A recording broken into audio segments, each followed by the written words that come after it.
Matthieu, chapitre 13. Ce même jour, Jésus sortit de la maison et s'assit au bord de la mer. Une grande foule s'étant assemblée auprès de lui, il monta dans une barque et il s'assit. Toute la foule se tenait sur le rivage. Il leur parla en paraboles sur beaucoup de choses et il dit : Un semeur sortit pour semer. Comme il semait, une partie de la semence tomba le long du chemin. Les oiseaux vinrent et la mangèrent. Une autre partie tomba dans les endroits pierreux, où elle n'avait pas beaucoup de terre. Elle leva aussitôt parce qu'elle ne trouva pas un sol profond. Mais, quand le soleil parut, elle fut brûlée et sécha, faute de racines. Une autre partie tomba parmi les épines, et les épines montèrent et l'étouffèrent.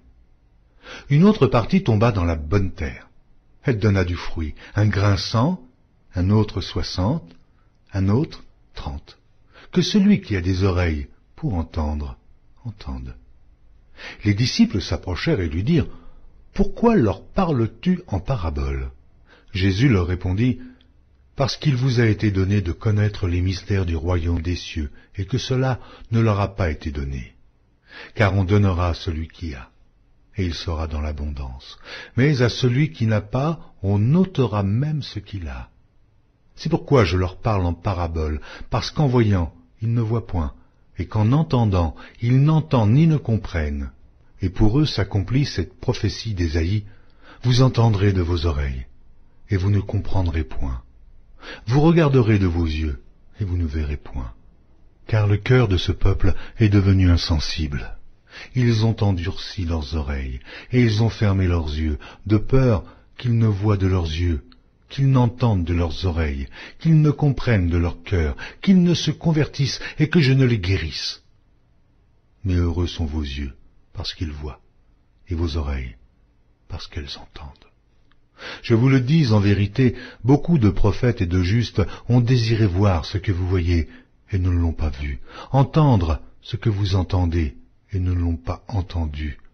Vous donc écoutez ce que signifie la parabole du semeur. Lorsqu'un homme écoute la parole du royaume et ne la comprend pas, le malin vient et enlève ce qui a été semé dans son cœur. Cet homme est celui qui a reçu la semence le long du chemin. Celui qui a reçu la semence dans les endroits pierreux, c'est celui qui entend la parole et la reçoit aussitôt avec joie. Mais il n'a pas de racine en lui-même, il manque de persistance, et dès que survient une tribulation ou une persécution à cause de la parole, il y trouve une occasion de chute. Celui qui a reçu la semence parmi les épines, c'est celui qui entend la parole, mais en qui les soucis du siècle et la séduction des richesses étouffent cette parole et la rendent infructueuse. Celui qui a reçu la semence dans la bonne terre, c'est celui qui entend la parole et la comprend. Il porte du fruit, et un grain en donne 100, un autre 60, et un autre 30. Il leur proposa une autre parabole, et il dit : Le royaume des cieux est semblable à un homme qui a semé une bonne semence dans son champ, mais, pendant que les gens dormaient, son ennemi vint, sema de l'ivraie parmi le blé, et s'en alla. Lorsque l'herbe eut poussé et donné du fruit, l'ivraie parut aussi. Les serviteurs du maître de la maison vinrent lui dire : Seigneur, n'as-tu pas semé une bonne semence dans ton champ ? D'où vient donc qu'il y ait de l'ivraie ? Il leur répondit : C'est un ennemi qui a fait cela. Et les serviteurs lui dirent : Veux-tu que nous allions l'arracher ? Non, dit-il, de peur qu'en arrachant l'ivraie, vous ne déraciniez en même temps le blé. Laissez croître ensemble l'un et l'autre jusqu'à la moisson, et, à l'époque de la moisson, je dirai au moissonneur : Arrachez d'abord l'ivraie, et liez-la en gerbe pour la brûler, puis amassez le blé dans mon grenier. Il leur proposa une autre parabole, et il dit : Le royaume des cieux est semblable à un grain de sénévé qu'un homme a pris et semé dans son champ. C'est la plus petite de toutes les semences, mais, quand il a poussé, il est plus grand que les légumes et devient un arbre, de sorte que les oiseaux du ciel viennent habiter dans ses branches. Il leur dit cette autre parabole. Le royaume des cieux est semblable à du levain qu'une femme a pris et mis dans 3 mesures de farine jusqu'à ce que la pâte soit toute levée. Jésus dit à la foule toutes ces choses en paraboles, et il ne lui parlait point sans parabole, afin que s'accomplît ce qui avait été annoncé par le prophète. J'ouvrirai ma bouche en parabole, je publierai des choses cachées depuis la création du monde. Alors il renvoya la foule et entra dans la maison. Ses disciples s'approchèrent de lui et dirent, « Explique-nous la parabole de l'ivraie du champ. » Il répondit, « Celui qui sème la bonne semence, c'est le Fils de l'homme. Le champ, c'est le monde. La bonne semence, ce sont les fils du royaume. L'ivraie, ce sont les fils du malin. L'ennemi qui l'a semé, c'est le diable. La moisson, c'est la fin du monde. Les moissonneurs, ce sont les anges. Or, comme on arrache l'ivraie et qu'on la jette au feu, il en sera de même à la fin du monde.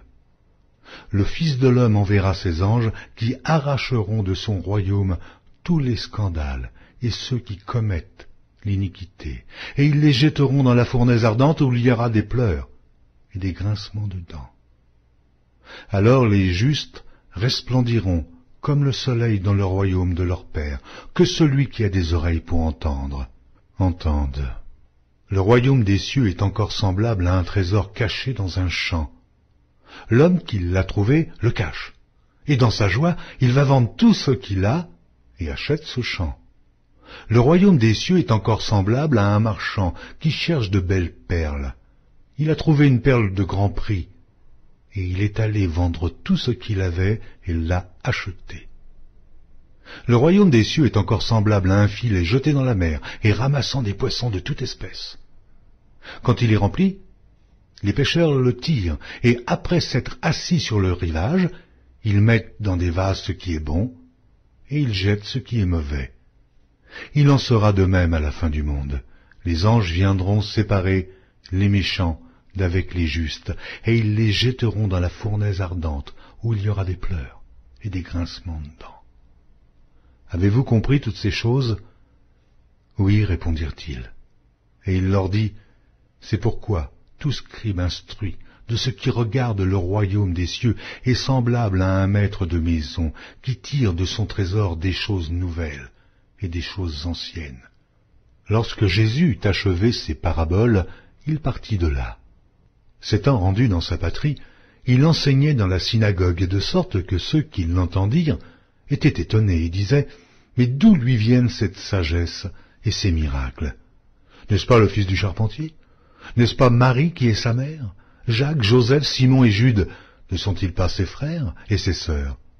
Ne sont-elles pas toutes parmi nous? D'où lui viennent donc toutes ces choses? » Et il était pour eux une occasion de chute. Mais Jésus leur dit, « Un prophète n'est méprisé que dans sa patrie et dans sa maison. » Et il ne fit pas beaucoup de miracles dans ce lieu à cause de leur incrédulité.